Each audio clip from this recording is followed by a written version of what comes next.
ఏంటంటే బైబిల్లో ఎక్కడ కూడా భారతదేశాన్ని పాడు చేస్తానని దేవుడు రాయలేదు. నేను బైబిల్ అంతా క్షుణ్ణంగా చదివాను కాబట్టి గంటగా చెప్తాను. భారతదేశాన్ని నేను పాడు చేస్తున్నాను కానీ, భారతదేశం ప్రజలు చెదరబడతానని కానీ దేవుడు ఎక్కడ రాయలేదు. ఇప్పుడు జరుగుతున్న ఇరాన్లో యుద్ధం జరుగుతుందా? సంవత్సరం ఉంది.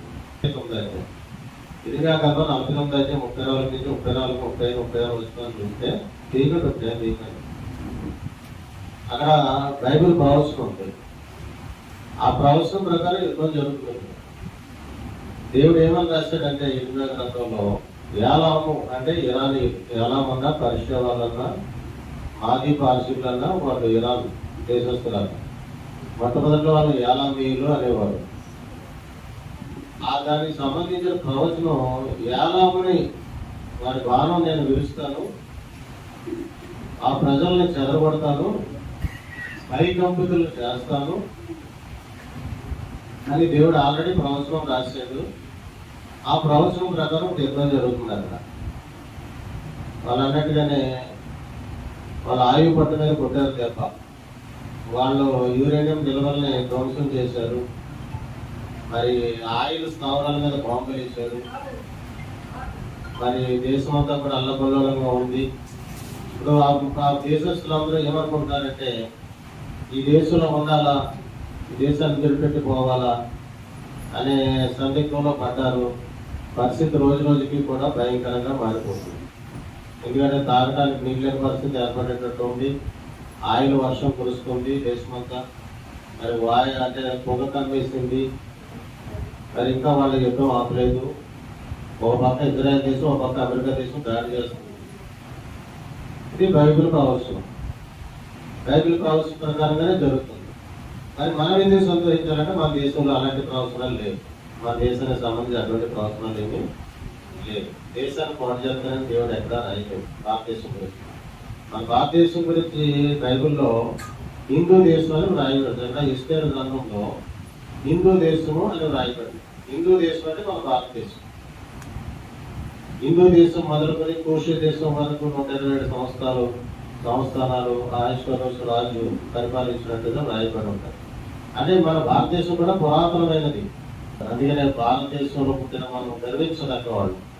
భారతదేశం దేవుడు ప్రేమిస్తున్నాడు భారతదేశాన్ని. ఇంకొక ఉద్దేశం ఏంటంటే ఇజ్రాయెల్ కంట్రీ దేవుడి ప్రజలు, దేవుడి దేశము, వాగ్దాన భూమి. అబ్రహాముకి దేవుడు వాగ్దానం చేసినటువంటి భూమి అది. మరి ఆ ప్రజలను ఈనాటికి కూడా దేవుడు కాపాడుతున్నాడు. వాళ్ళ పక్షంగా యుద్ధం చేస్తున్నాడు. మరి ఆ దేశం మనకి ఫస్ట్ నుంచి కూడా సపోర్ట్. ఇజ్రాయెల్ కంట్రీ మన భారతదేశానికి సపోర్ట్. ఎందుకని ఇజ్రాయేలీలు ప్రపంచమంతా చెదిరిపోయినప్పుడు మన భారతదేశం, మన భారతీయులు వాళ్ళని ఆదుకున్నాం. వాళ్ళు చెదిరిపోయిన దేశాల్లో వాళ్ళు హింసించబడ్డారు, చంపబడ్డారు. కానీ మన దేశంలో వాళ్ళు చనిపోలేదు, హింసించబడలేదు. మన వాళ్ళు ఆశ్రయం ఇచ్చారు, ఆదుకున్నారు.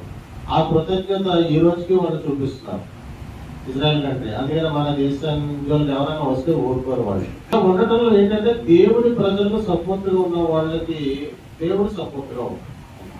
మనకి దేవుడు సపోర్ట్. ఎందుకని మనం ఈ విషయంలో సంతోషించవచ్చు. దేవుని స్తోత్రం కలుగును గాక. ఏమంటున్నాడు? మీరు యెహోవా దృష్టికి ఆ చెడు నడత నడిచి చేసిన మీ సమస్త పాపం వలన ఆయనకు కోపం పుట్టింపగా చూచి మునుపటి వలె అన్నపానములు మాని 40 పగళ్ళు 40 రాత్రులు యెహోవా సన్నిధిని సాగిలపడి వాళ్ళ దేవుడికి కోపం రప్పించారు. ఎందుకంటే ఇజ్రాయేల్ ప్రజలు వాళ్ళ దేవుడు చేసిన అద్భుతమైన కార్యాలు కళ్ళారా చూసి కూడా వాళ్ళ దేవుడిని లెక్క చేయలేదు,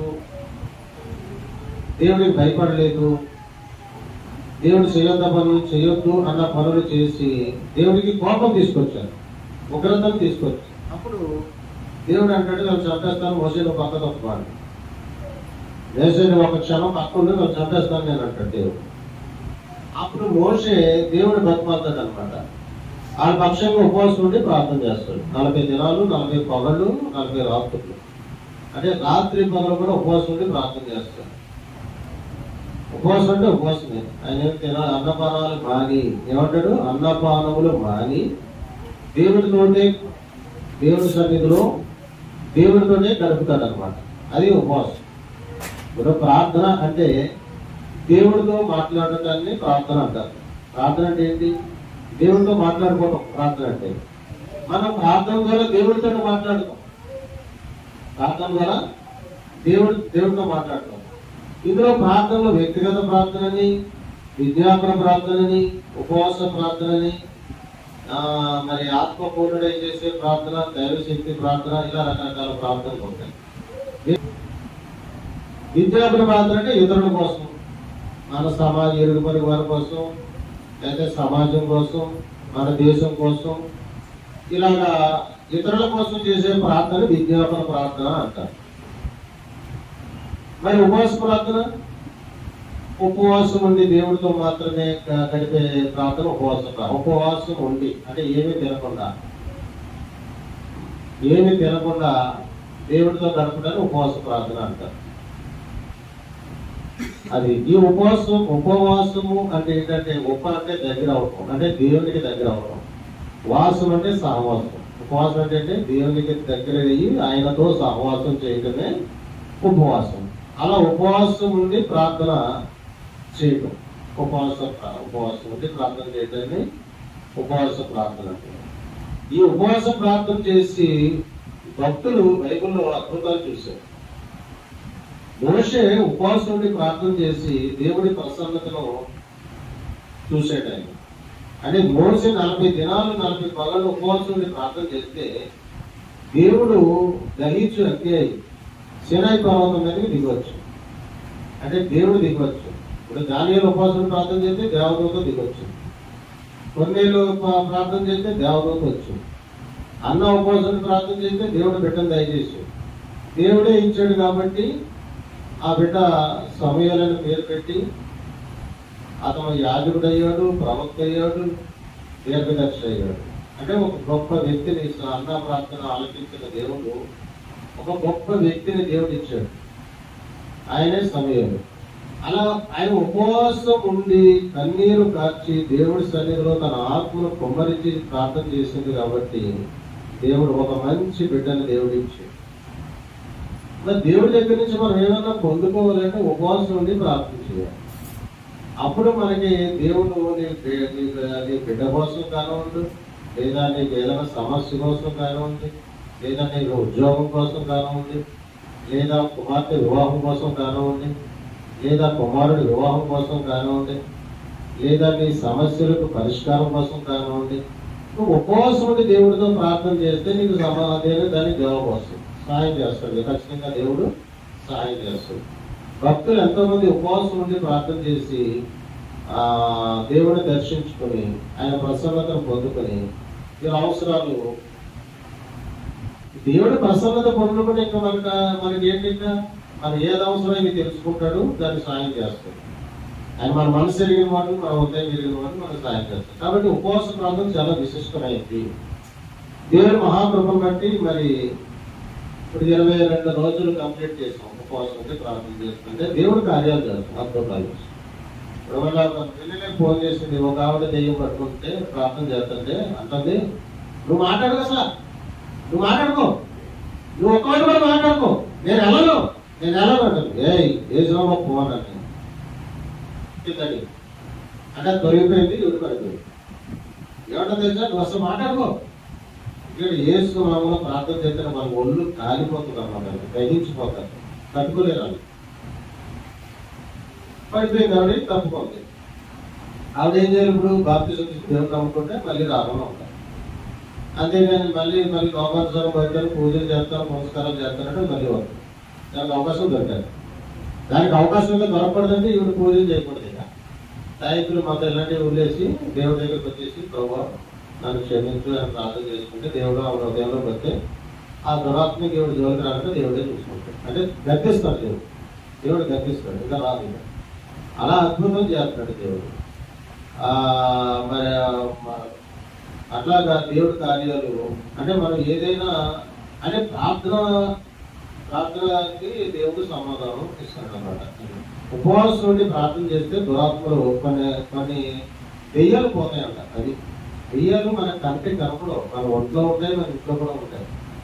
ఒంట్లో ఉన్న దెయ్యాలు ఏం చేస్తే రోగాలు తీసుకొస్తాయి, పడుకునేపోతుంది, సడన్ గా పడుకునేపోతుంది. ఎఫెక్ట్ అట్లా దెయ్యాల వల్ల వస్తుంది. పడుకెత్తి లేక ఈ రకరకాల సమస్యలు దెయ్యాల వల్ల వస్తాయి. ఈ ఉపవాసం ప్రార్థన చేయడం వల్ల అవి తొలగిపోతాయి. గృహంలో కూడా దెయ్యాలు డిస్టర్బ్ చేస్తూ ఉంటాయి, అవి కూడా ఉపవాసం ప్రార్థన చేస్తే తొలగిపోతాయి. అప్పుడు మనకి ఏమవుతుందంటే సమాధానం వస్తుంది అనమాట. నేను ఉపవాసం ప్రార్థిస్తాను. ఇప్పుడు మోసే ఉపవాసం నుండి ప్రార్థన చేసి 40 దినాలు దేవుడు ప్రసన్నంగా తీయవచ్చు. ఆయన వచ్చేసాడు కిందకి. చూడండి, ఇప్పుడు 10వ చదువు యుద్ధాలు చేసుకున్నాము. 10వ ఆ కాలం ముందు యెహోవా చదవండి. ఆ కాలం ముందు యెహోవా మునిపటి వాటి వంటి 2 రాతి పలకలు నీవు చెక్కుని కొండ ఎక్కిన ఎద్దుకు రమ్ము, మరియు నీవు ఒక కర్ర మందస్సమును చేసుకోవాలను. నీవు పగలగొట్టిన మొదటి పలకల మీద ఉన్న మాటలను నేను ఈ పలకల మీద వ్రాసిన తరువాత నీవు ఆ మందస్సములో వాటిని ముచ్చవలని నాతో చెప్పాను. కాబట్టి నేను తుమ్మకర్రతో ఒక మందస్సమును చేయించి మునుపటి వాటి 2 రాతి పలకలను చెక్కి ఆ 2 పలకలను చేత పట్టుకుని కొండ ఎక్కితిని. ఆ సమాజ దినమున ఆ కొండ మీద అగ్ని మధ్య నుండి తాను మీతో పలికిన 10 ఆజ్ఞలను మునుపు రాసినట్టు యెహోవా పలకల మీద వ్రాసాను. అది మోసే ప్రార్థన చేయగా, ఉపవాసుడి ప్రార్థన చేయగా 10 ఆజ్ఞలను దేవుడు స్వహస్తంతో రాసి ఇచ్చాడు. ఏమంటే మోసే ఆల్రెడీ దేవుడు మొట్టమొదట ఆజ్ఞలు ఇచ్చాడు. దేవుడు 10 ఆజ్ఞలు పలకల మీద రాసిస్తే మోసే కొండ దిగి కిందకి వెళ్ళినప్పటికీ వీళ్ళు ఏం చేశారంటే, మోసే కనపడలేదు, మోసే కూడా తెలియదు, నువ్వు ఒక తోడని పెట్టు, నేను మా ఒక దేవుడు కావాలని అహరోన్ని ప్రేరేపించినప్పుడు అహరోను వాళ్ళందరి దగ్గర బంగారం తీసుకుని ఒక తోడని తయారు చేసి పెట్టాడు. అది చూసిన మోసే కోపం వచ్చి ఆ ఆజ్ఞలు పగలగొట్టేస్తాడు. అంటే వాళ్ళు మోసే కూడా తెలియదు, ఆ దేవుడు ఏమో కూడా తెలియదు, మాకు దేవుడు కావాలి అని వాళ్ళు కంగారు పడిపోయారు. అలాగే ఒకసారి దేవుడు ఇచ్చినటువంటి ఆజ్ఞలను పగలగొట్టేసాడు. రెండవసారి దేవుడు మళ్ళీ ఈ చేసే ఉపవాస ప్రార్థనకి ఆయన కనికరించి ఆయన మళ్ళీ ఆ పలక బతుకుగా ఆ మందసం తయారు చేసి పట్టుకుందా అని దేవుడు చెప్పినప్పుడు తుమ్మకంతో మందసం చేసుకుని 2 రాతి పలకలు తీసుకుని మళ్ళీ దేవుడి సన్నిధికి వెళ్తాడు మోసే. అప్పుడు దేవుడు మళ్ళీ 10 ఆజ్ఞలు స్వహస్తంతో రాసి ఇస్తారు. ఆ ఆజ్ఞలు ముందు బైబిల్లో రాయబడ్డాయి. నిర్గమకాండ 25 ఉంటాయి ఆ ఆజ్ఞలు. ఆ ఆజ్ఞలు పాటించడం వల్ల మనం క్షేమంగా ఉంటామన్నమాట. ఆ ఆజ్ఞలు ఏంటంటే మనిషి క్షేమంగా ఉండాలి అంటే ఈ ఆజ్ఞలు పాటించిన వాళ్ళు క్షేమంగా ఉంటారని దేవుడు 10 ఆజ్ఞలు ఇచ్చాడు. అవి ఏంటయ్యి? దేవుడైనా యెహోవాను మాత్రమే సేవించవాలని, నిన్ను వలె నీ పొరుగు వాళ్ళని ప్రేమించుకొని, దొంగతనం చేయొద్దు, విధానం చేయొద్దు, అబద్ధం ఆడొద్దు, పొరుగు అనేది ఆశించొద్దు, ఇవన్నీ ఆజ్ఞలు దేవుడు ఇచ్చాడు. అవి కరెక్ట్ గా ఎవరు పాటిస్తారో వాళ్ళు మంచిగా ఉంటారు, వాళ్ళకి సురక్షితంగా ఉంటారు, వాళ్ళ క్షేమం. ఏంటంటే తోటి వాళ్ళకి మనం ఏంటంటే మనిషి తెలియక ఆజ్ఞలు అంటే ఏంటో తెలియక, ఏం చేయాలో ఏం చేయకూడదో తెలియక అజ్ఞానంతో కొన్ని తెలియదొక్క పనులు చేసుకుని పనిష్మెంట్ తెచ్చుకుంటున్నాడు. ఆ పనిష్మెంట్ గురైపోతున్నాడు, పాపంలో పడిపోతున్నాడు, మా పొడివారి భార్యను ఆశిస్తున్నాడు, పాపం చేస్తున్నాడు, ఆ పాపం వల్ల పనిష్మెంట్ వస్తుంది. అలాగే రకరకాల దొంగతనాలు చేస్తున్నారు, అలాగే అబద్ధాలు ఆడుతున్నారు, మోసం చేస్తున్నారు. ఎందుకంటే వాళ్ళకి తెలియక ఈ ఆజ్ఞలు ఆజ్ఞలు అంటే ఏంటో వాళ్ళకి తెలియక అవి పాటించాలనేది, అవి పాటించడం ద్వారా మనం సురక్షితంగా ఉంటాము, క్షేమంగా ఉంటాము, మనకి ఏ ఇబ్బంది ఉండదు అనేది వాళ్ళకి తెలియక కొంతమంది పాపంలో పడిపోతూ ఉంటారు. అందుకని దేవుడే స్వయంగా స్వహస్తంతో రాసించాడు ఆజ్ఞలు, అవి పాటించాలని చెప్పాడు ఇశ్రాయేలుకి.